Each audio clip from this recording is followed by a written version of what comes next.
Diqqat, hozirgina prezident haqida xabarlar tarqaldi. Assalomu alaykum hurmatli tomoshabin, siz Guli TV qisqa xabarlar kanalidasiz.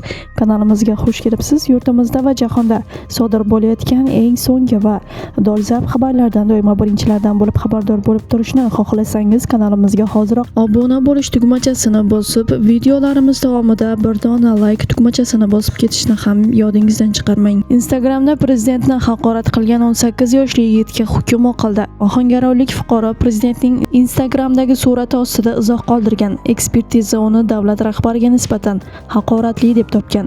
Sudda u o'z aybiga iqror bo'ldi va bu xabarni oqibatini o'ylamasdan yozganini aytdi.